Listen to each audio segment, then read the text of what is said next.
Hello, लक्ष्य classes के channel पर आप सभी का स्वागत करता हूं। विलयन वाला जो चैप्टर चल रहा है उसमें आज एक नए टॉपिक के साथ शुरुआत करते हैं। द्रव विलयनों का वाष्प दाब। द्रव विलयनों का वाष्प दाब। तो ये टॉपिक समझाने से पहले मैं आपको बताना चाहता हूं कि द्रव विलयन क्या होते हैं और वाष्प दाब क्या होते हैं।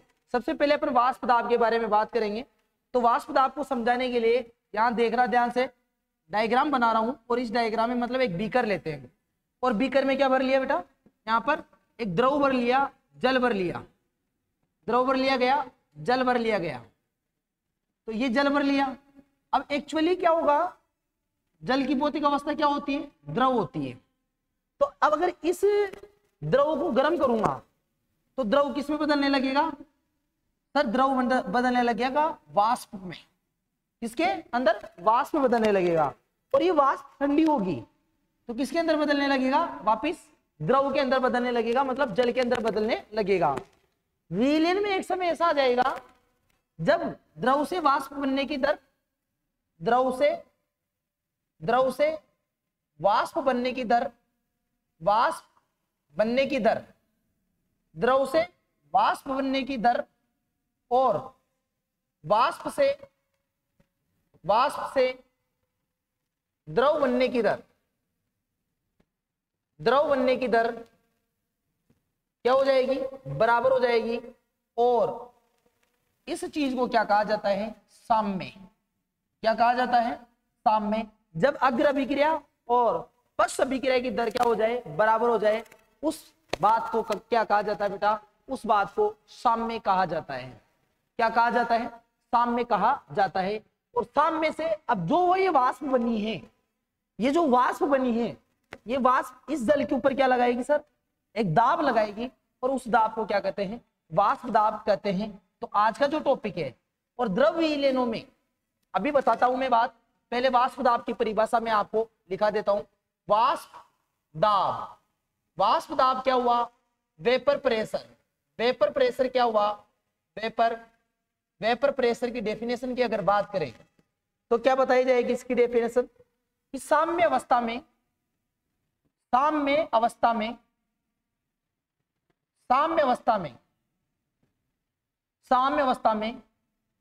वाष्प के अणुओं द्वारा, साम्य अवस्था में वाष्प के अणुओं के द्वारा द्रव की सतह पर डाला गया दाब, द्रव की सतह पर डाला गया दाब वाष्प दाब कहलाता है। क्या कहलाता है? वाष्प दाब कहलाता है। साम्य अवस्था में द्रव की सतह पर डाला गया दाब वाष्प दाब कहलाता है। अगर द्रव्य विलयनों के बारे में बात करूं तो द्रव्य विलयनों में जो आपका विलय होगा वो ठोस हो सकता है, द्रव हो सकता है या गैस हो सकता है। विलयन का मतलब जब विलय और विलायक को डाला जाता है। तो द्रव्य विलयनों में विलय की भौतिक अवस्था ठोस, द्रव, गैस हो सकती है और विलायक की भौतिक अवस्था क्या रहेगी? विलायक की भौतिक अवस्था हमेशा द्रव रहेगी। क्या रहेगी बेटा? द्रव रहेगी। तो अगर द्रव्य विलयनों की भी परिभाषा की बात करें तो द्रव्य विलयनों की परिभाषा की बात करें तो क्या होगी द्रव्य विलयनों की परिभाषा? वह विलयन जिसमें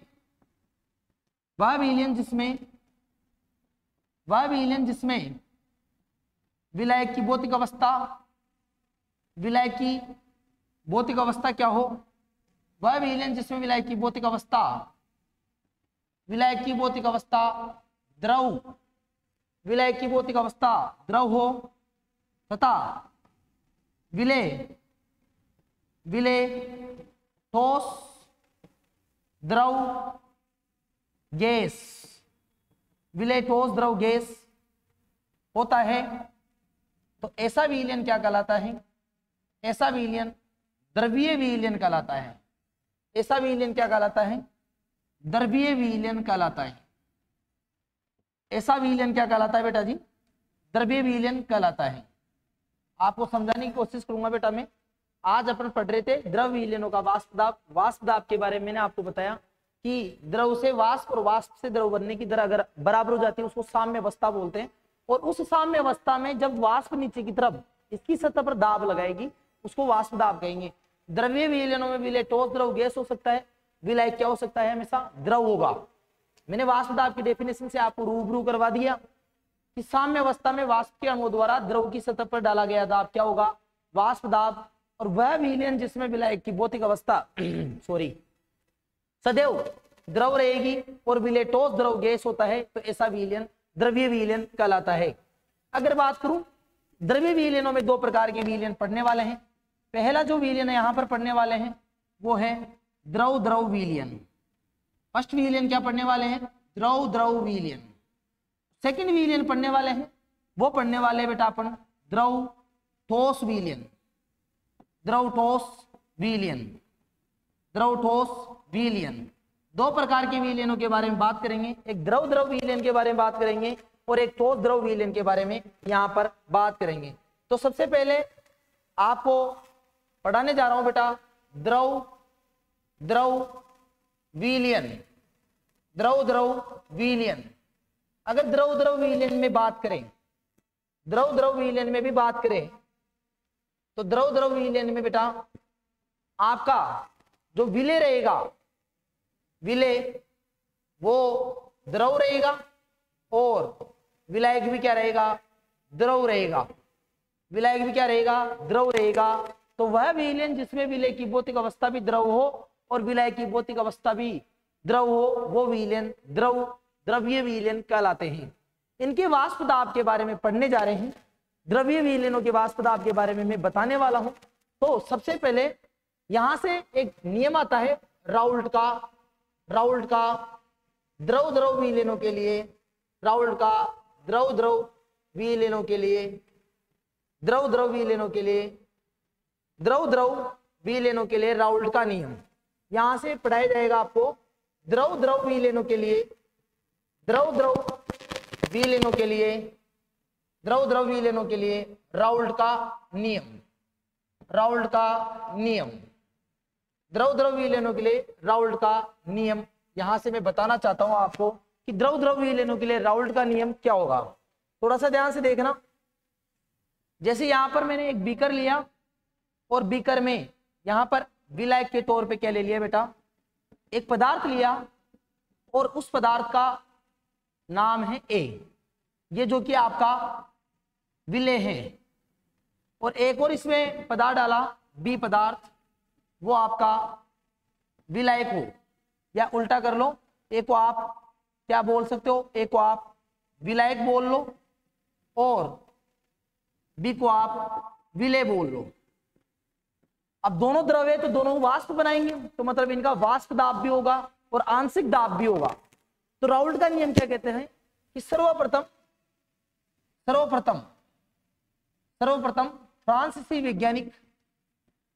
फ्रांसीसी वैज्ञानिक, पहले पूरा लिखा रहा हूं फिर पूरा समझा दूंगा। फ्रांसीसी वैज्ञानिक मार्टे राउल्ट ने सर्वप्रथम फ्रांसीसी वैज्ञानिक मार्टे राउल्ट ने द्रव विलयन में उपस्थित घटक ए व घटक बी के मोलंस क्रमशः क्या होंगे सर, घटक ए के मोलंस हो जाएंगे XA और घटक बी के मोलंस क्या हो जाएंगे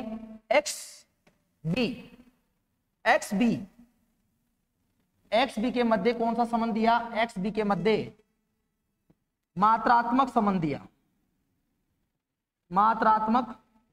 संबंध बताया और इसे ही किसके नाम से जाना गया, राउल्ट के नियम के नाम से जाना गया। तो यहां पर अगर घटक ए के हैं तो घटक ए के मोलंस क्या है XA और घटक बी के मोलंस क्या है XB। घटक ए का जो आंशिक दाब होगा वो PA और घटक बी का आंशिक दाब होगा वो PB होगा। और मोलंस और आंशिक दाब के बारे में जो मोलंस क्रमशः XA व XB एक्स भी हो, एक्स भी हो तथा आंशिक दाब क्या हो, आंशिक दाब पी ए व पीबी के मध्य, पी ए व पीबी के मध्य क्या दिया, मात्रात्मक संबंध, क्या दिया, मात्रात्मक संबंध, मात्रात्मक संबंध दिया, और जिसे राउल्ट के नियम से जाना गया। तो राउल्ट का नियम क्या होगा, थोड़ा ध्यान से देखना। राउल्ट का नियम, राउल्ट का नियम क्या होगा, राउल्ट का नियम, यहां पर राउल्ट का नियम पूरा एक्सप्लेन कर रहा हूं। राउल्ट का नियम क्या होता है कि किसी द्रव द्रव विलयन में उपस्थित, द्रव द्रव विलयन में उपस्थित, द्रव द्रव विलयन में उपस्थित घटक ए व घटक बी के, घटक बी के मोलंस, मोलंस, मोलंस उस घटक के, उस घटक के आंशिक दाब के, उस घटक के आंशिक दाब के समानुपाती, उस घटक के आंशिक दाब के समानुपाती होता है, इसे राउल्ट का नियम कहा जाता है।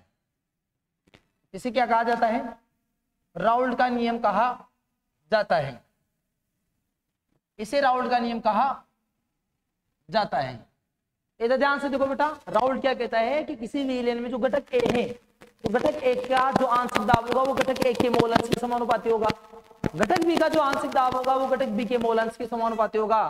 तो यहां से पी ए समानुपाती क्या हो रहा है, पी ए समानुपाती हो रहा है एक्स ए। यहां से अगर समानुपाती स्थिरांक लाया जाए वो आ जाएगा पी नोड ए एक्स ए। इसे समीकरण नंबर आप 1 दे सकते हो। दूसरा क्या बोल रहा है कि पी बी समानुपाती क्या होगा सर, एक्स बी होगा, और पी भी बराबर यहां पर क्या हो जाएगा, P node B X B हो जाएगा। इसको समीकरण नंबर 2 नाम दे सकते हो। यहां पर आपको ध्यान से देखने वाली बात यह है कि जो पी है, पी ए है वो ए का आंशिक दाब है।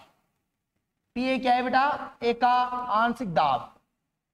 पी बी क्या है बेटा, बी का आंशिक दाब, बी का आंशिक दाब। पी नोड ए क्या है, पी नोड ए है घटक ए का वाष्प दाब, घटक ए का वाष्प दाब। पी नोड भैया क्या है, घटक 2 का वाष्प दाब। एक्स ए क्या है, घटक ए के मोलंस, घटक ए के मोलंस। एक्स बी क्या है, घटक 2 के मोलंस, घटक 2 के मोलंस। तो राउल्ट का नियम यही है कि द्रव विलयन में घटक ए और घटक बी के जो मोलंस है उस घटक के आंशिक दाब के समानुपाती होता है। इसे राउल्ट का नियम कहते हैं। पी ए समानुपाती एक्स ए और पी ए बराबर P node A X A, P B बराबर पी नोड पी बी समानुपाती एक्स बी, पी बी बराबर P node B X B. यह आपका राउल्ट का नियम है। यहां से इसी टॉपिक के अंदर दूसरा जो नियम पढ़ेंगे वो डाल्टन का आंशिक दाब का नियम पढ़ेंगे। डाल्टन का आंशिक दाब का नियम, जो डाल्टन का आंशिक दाब का नियम है वो क्या कहता है उसके बारे में बताता हूं मैं आपको कि डाल्टन का आंशिक दाब का नियम क्या कहता है। इस नियम के अनुसार, इस नियम के अनुसार, इस नियम के अनुसार डाल्टन का आंशिक दाब का नियम, इस नियम के अनुसार किसी विलयन का, किसी विलयन का कुल दाब, किसी विलयन का कुल दाब, कुल दाब उस विलयन में उपस्थित, उस विलयन में उपस्थित, उस विलयन में उपस्थित घटक ए व घटक बी, घटक ए व घटक बी के आंशिक दाबों का, आंशिक दाबों का, आंशिक दाबों का योग होता है, आंशिक दाबों का योग होता है। और इसे डाल्टन का आंशिक दाब का नियम कहते हैं। डाल्टन का आंशिक दाब का नियम क्या कहता है भैया कि किसी भी विलयन का जो कुल दाब होता है वो घटक ए और घटक बी के आंशिक दाबों का योग होता है। मतलब जो पी कुल होगा, विलयन का पी कुल होगा वो क्या होगा, P A plus P B होगा। राउंड के नियम से पी ए का मान कितना था sir, P node A X A, और पी बी का मान कितना था sir, P node B X B था। तो यहां से क्या निकल रहा है, यहां से ये निकल रहा है पी कुल बराबर आपका क्या जाएगा, पी ए का वैल्यू कितनी रखोगे आप, P node A X A plus P B की वैल्यू कितनी रखोगे आप, P node B X B, P node B X B. यहां से आप ऐसे भी तो लिख सकते हो, यहां से क्या लिख सकते हो आप बेटा, थोड़ा ध्यान से देखना। जो पी नोड ए एक्स ए है, अगर मैं एक्स ए की वैल्यू बताना चाहूंगा आपको तो क्या बताऊंगा कि sir X B 1 minus X one, क्योंकि आप जानते हो कि sir X A plus X B की वैल्यू कितनी होती है, ऑलवेज एक होती है। किसी भी विलयन के कुल मोल अंशों का योग कितना होता है, एक होता है। अगर यहां से मैं एक्स ए लिखना चाहूं तो 1 माइनस एक्स बी लिखूंगा, और यहां से क्या समीकरण आ सकती है आपके पास में कि पी कुल बराबर आपके पास में क्या जाएगी सर, पी नोड ए आप चाहो तो ब्रैकेट में क्या लिखोगे 1 minus X B plus P node B X B रख सकते हो, P node B X B.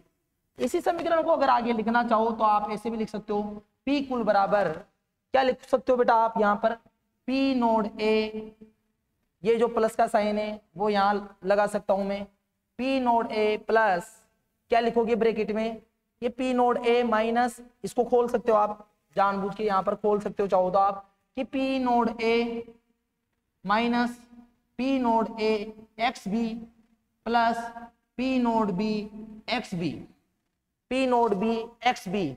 तो फाइनल समीकरण आपके पास में क्या आ सकती है कि सर पी कुल बराबर आपके पास में क्या आ सकती है, फाइनल समीकरण क्या आ सकती है, यहां से P node A minus P node B X B plus P node B X B है। तो अगर ये देखो ये प्लस की वैल्यू है इसी, तो यहां से क्या जाएगी sir, P node A bracket, ये प्लस का सीन यहां पर रह जाएगा, P node A bracket P node B plus P nought, यहां पर आ जाएगा पी नोड ए ब्रैकेट में प्लस का क्या हो जाएगा आपका एक्स भी हो जाएगा। ये आपकी फाइनल समीकरण हो जाएगी। नहीं तो आप यहां तक भी करोगे तो भी आपका बिल्कुल चलेगा। डाल्टन का आंशिक दाब का नियम जो फाइनल समीकरण है वो आप ये भी बना सकते हो, क्या बना सकते हो कि पी कुल बराबर P node A minus P node A X B plus P node B X B. तो डाल्टन का आंशिक दाब का नियम क्या रहेगा भाई कि किसी विलयन का कुल दाब रहेगा उस विलयन में उपस्थित घटक ए और घटक बी के आंशिक दाबों का योग होता है। अगर मैं ग्राफ बनाना चाहूं तो ग्राफ कैसे बनाएंगे कि यहां पर तो बेटा आपको समझाना चाहता हूं, इस अक्ष पे तो आपने क्या ले लिया, मोल अंश ले लिया, क्या ले लिया, मोल अंश, और इस अक्ष पे क्या ले लिया जाए, अगर वाष्प दाब ले लिया जाए तो क्या होगा कि सर अगर यहां पर आप x1 की वैल्यू कितनी मान रहे हो, 0 मान रहे हो, और xb की वैल्यू कितनी मान रहे हो, 1 मान रहे हो, और इस अक्ष पर यहाँ पर बेटा आपका xa की वैल्यू कितनी हो गई, 1 हो गई, और xb की वैल्यू कितनी हो गई, 0। इधर से इधर जाने पर क्या बढ़ रहे हैं सर, इधर से इधर जाने पर a के मोल अंश बढ़ रहे हैं, और a के मोल अंश बढ़ेंगे तो उसका आंशिक दाब भी बढ़ेगा। तो यहाँ से जो ग्राफ बनेगा वो कैसा बनेगा, सरल रेखा का ग्राफ बनेगा, और ऐसा ग्राफ बना दिया। इस बिंदु को बोला पी नोड ए, यहां से ग्राफ बनाओगे तो यहां पर आया, और इस बिंदु को बोला पी नोड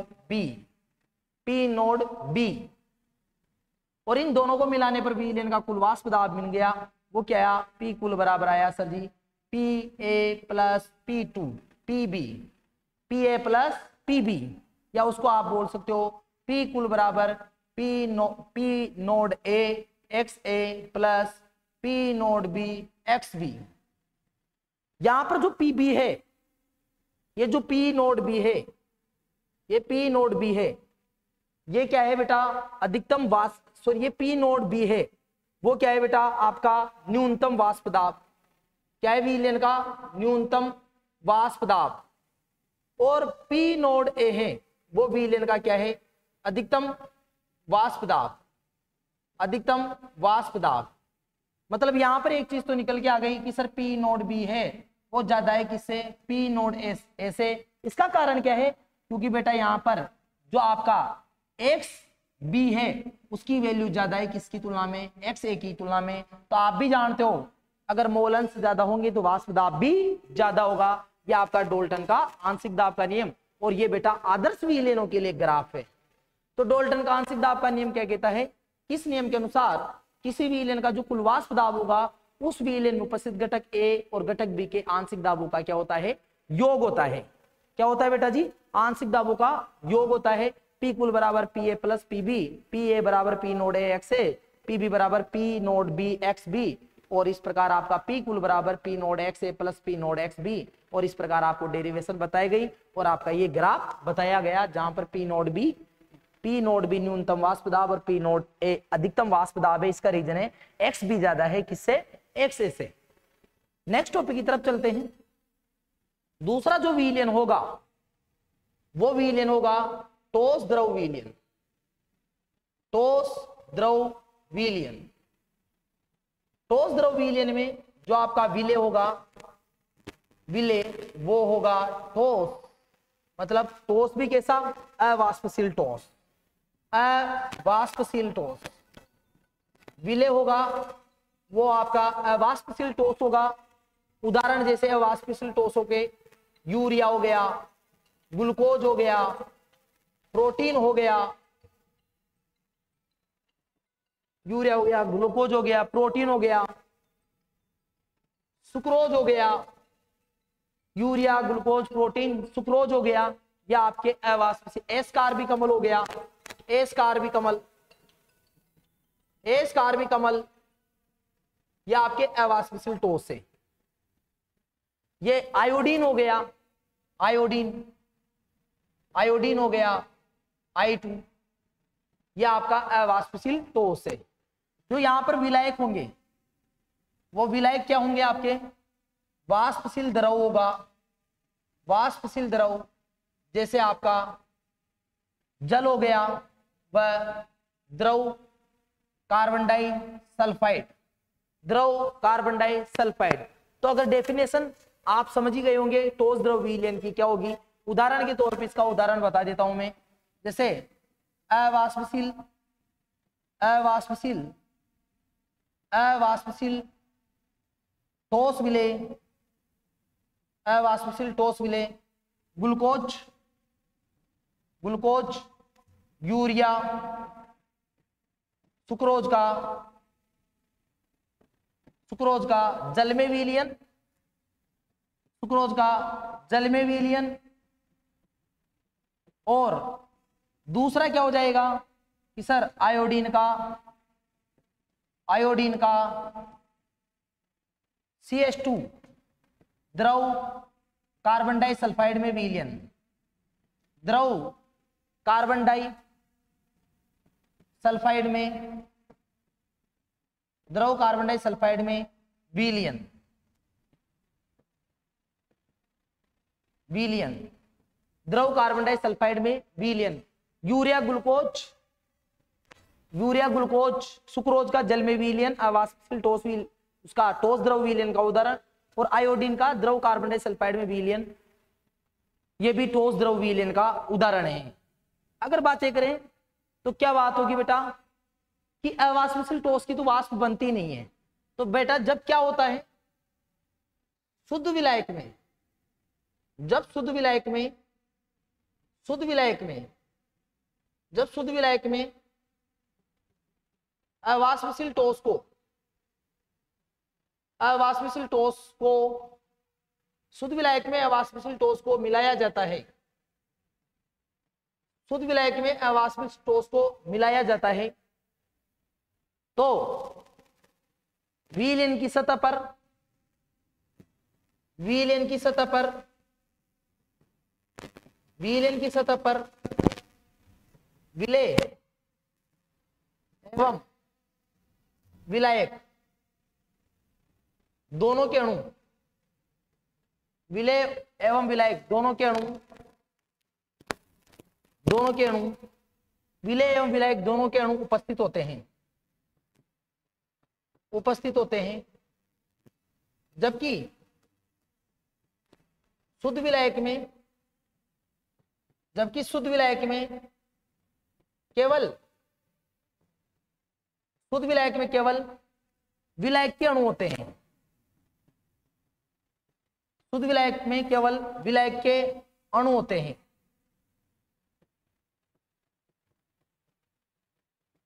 अतः विलयन में से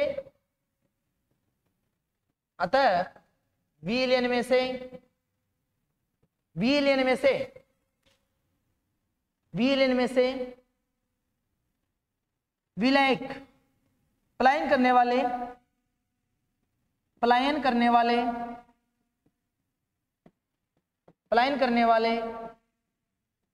वाले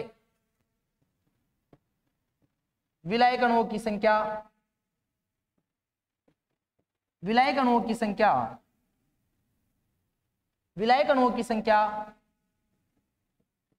कम हो जाती है, जिससे वाष्प कम मात्रा में बनती है, क्योंकि बेटा वाष्प तो केवल विलायक के कारण ही बनेगी ना, जिससे वाष्प कम मात्रा में बनती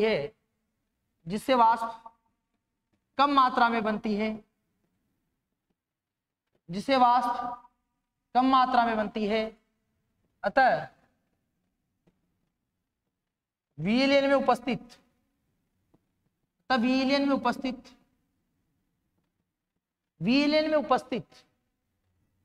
विलायक का वाष्प दाब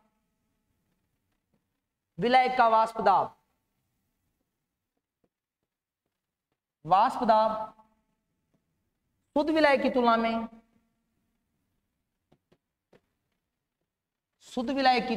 कम हो जाता है,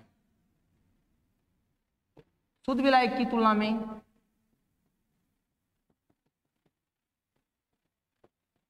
कम हो जाता है।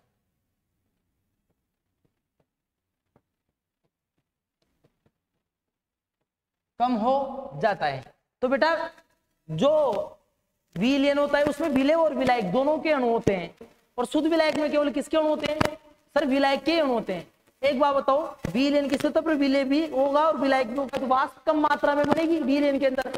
तो विलयन के अंदर जो विलायक है वो कम जा रहे हैं बार, तो विलयन के अंदर विलायक का वाष्प दाब कम हो जाएगा, जिससे विलयन का वाष्प दाब भी शुद्ध विलायक की तुलना में क्या हो जाता है? कम हो जाता है। अगर यहाँ पर राउल्ट का नियम लगाया जाए, ठोस द्रव विलयन के लिए राउल्ट का नियम लगाया जाए, राउल्ट का नियम तो क्या लगेगा बेटा? यहाँ पर तो राउल्ट का नियम सर केवल विलायक के ऊपर लगेगा, विलेय के ऊपर नहीं लगेगा। अगर मैंने विलेय को बेटा उस टाइम भी बोला था कि विलेय जो आपका विलेय को घटक 2 मान लूं मैं तो, और विलायक को घटक 1 मान लेता हूं थोड़ी देर के लिए बेटा, तो आप यही बोलोगे सर जो P घटक 2 है ना यहाँ पर, विलायक घटक 1 है, तो P1 समानुपाती क्या होगा?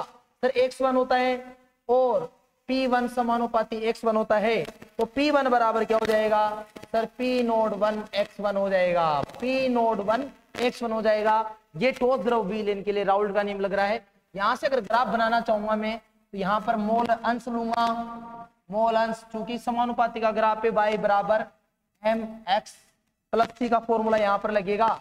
तो ग्राफ कैसा बनेगा कि सर मूल बिंदु से ग्राफ स्टार्ट होगा, और आपका यहाँ मोल अंश ले लो, और यहाँ पर क्या ले लो बेटा? वाष्प दाब ले लेंगे। तो कैसा ग्राफ बनेगा? सर इस प्रकार का वाष्प ग्राफ बनेगा, क्योंकि जैसे जैसे आंशिक दाब बढ़ेगा मोल अंश भी बढ़ेंगे, और मोल अंश बढ़ेंगे तो बेटा वाष्प दाब भी बढ़ेगा। ये ठोस द्रव विलयनों के लिए क्या है? ठोस द्रव विलयन के लिए ग्राफ, ठोस द्रव विलयन के लिए क्या है बेटा? ग्राफ है।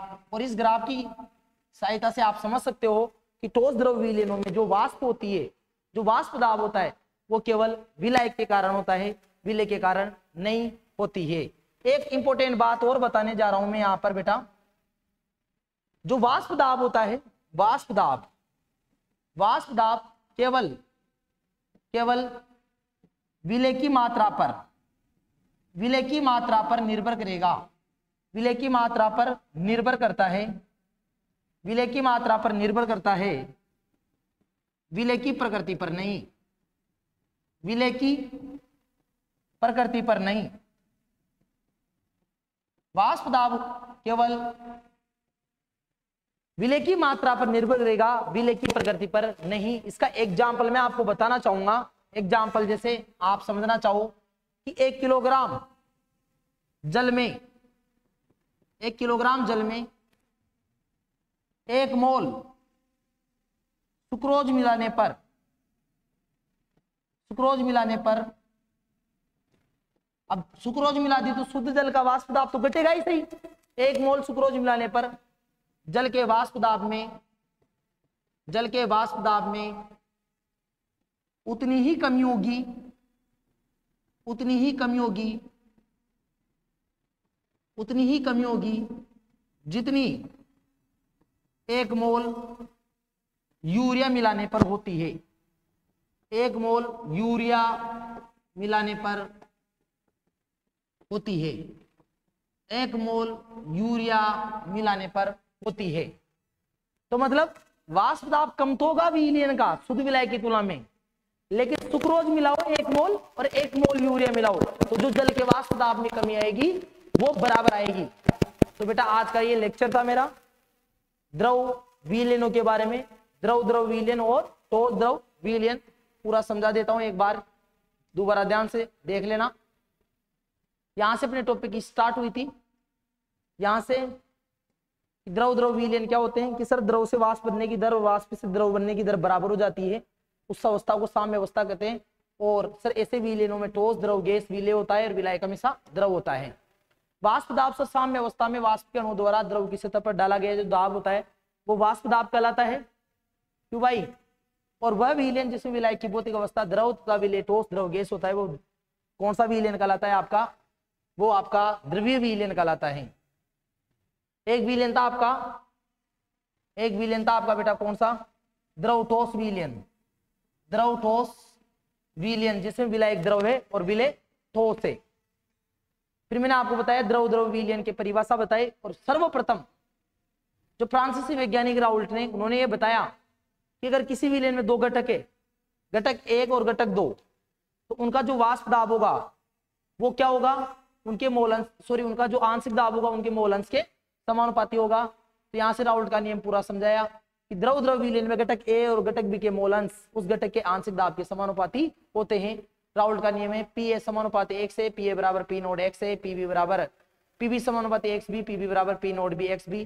पी ए है ए का आंशिक दाब, पी बी है बी का आंशिक दाब, पी नोड है घटक ए का वाष्प दाब, P B P node B है घटक 2 का वाष्प दाब, एक एक्स है घटक 1 के मोल अंश और एक्स बी है घटक 2 के मोल अंश। इसके बाद में राउल्ट का जो नियम आया उससे मैंने डाल्टन का आंशिक दाब का नियम पूरा समझाया कि विलयन का जो कुल वाष्प दाब होता है आंशिक दाबों की योग के बराबर होता है। पी कुल बराबर P A plus P B, P A बराबर पी नोड एक्स है, पी बी बराबर पी नोड एक्स बी। तो आपको फाइनल समीकरण जो है वो मेन समीकरण यही होती है, पी कुल बराबर P node X A plus P node B. Graph समझाया कि यहाँ एक्स ए बराबर 0 है, एक्स बी बराबर 1 है, यहाँ पर एक्स ए 1 है, एक्स बी बराबर 0। इधर जाने पर मोल अंश बढ़ रहे 1 के तो आंशिक दाब बढ़ता है। आंशिक दाब का मतलब बेटा यहाँ पर पी ए बढ़ेगा और इधर बेटा पी बी बढ़ेगा, और ये बी का न्यूनतम वाष्प दाब होगा, वाष्प दाब होगा, और ये बेटा पी नोड ए अधिकतम वाष्प दाब होगा क्योंकि एक्स बी की मात्रा ज्यादा है, मतलब बी की मात्रा ज्यादा है और ए की मात्रा कम है। इसके बाद मैंने आपको बताया, इसके बाद मैंने आपको बताया द्रव ठोस विलयन जिसमें विलय ठोस होता है और विलायक हमेशा द्रव होता है। उदाहरण में मैंने आपको समझाया और यह भी समझाया कि जब किसी शुद्ध विलायक में अवाष्पशील ठोस को मिलाया जाता है तो विलयन की सतह पर विलय विलायक के दोनों अणु होते हैं। इस कारण विलयन में से विलायक के जो पलायन करने वाले अणु हैं वो कम हो जाते हैं और वाष्प कम मात्रा बढ़ती है। तो शुद्ध विलायक की तुलना में जो विलायक विलयन में होता है उसकी वाष्प घट जाती है, और वाष्प घट जाएगी तो वाष्प दाब भी घट जाता है। और लास्ट में फाइनल मैंने ग्राफ समझाया आपको, इस पे वाष्प दाब ले लिया और इस पे मोल अंश ले लिया तो मूल बिंदु का ग्राफ प्राप्त हुआ। ये केवल वाष्प के अणुओं के कारण ग्राफ था, ये राउल्ट का नियम लगाया। और वाष्प दाब में जो प्रकृति होती है विलय की प्रकृति वो निर्भर नहीं करती है विलेय की मात्रा निर्भर करती है। उदाहरण बताया, 1 किलोग्राम जल में 1 मोल सुक्रोज मिलाने पर वही कमी होती है वाष्प दाब में जितनी 1 मोल यूरिया मिलाने पर कमी होती है। जो कल का टॉपिक मेरा रहेगा आदर्श विलयन एवं अनादर्श विलयन। आदर्श विलयन एवं अनादर्श विलयन आपको कल पढ़ाया जाएगा। कल का टॉपिक ये रहेगा, आदर्श विलयन और अनादर्श विलयन। उम्मीद करता हूं आज जो मैंने पूरा पढ़ाया है वो आपको पूरा समझ में आया होगा, अच्छे से समझ में आया होगा और आपको अच्छे से समझाया भी है। अगर वीडियो पसंद आया है बेटा तो वीडियो को लाइक कर लेना, शेयर कर लेना, कमेंट करके जरूर बताना कोई कमी हो, कोई बात आपको बतानी हो, आपकी कोई रिक्वेस्ट हो जो हम कर सकते हैं आप हमें बताना। वीडियो को शेयर जरूर करना। बहुत बहुत धन्यवाद। Thank you.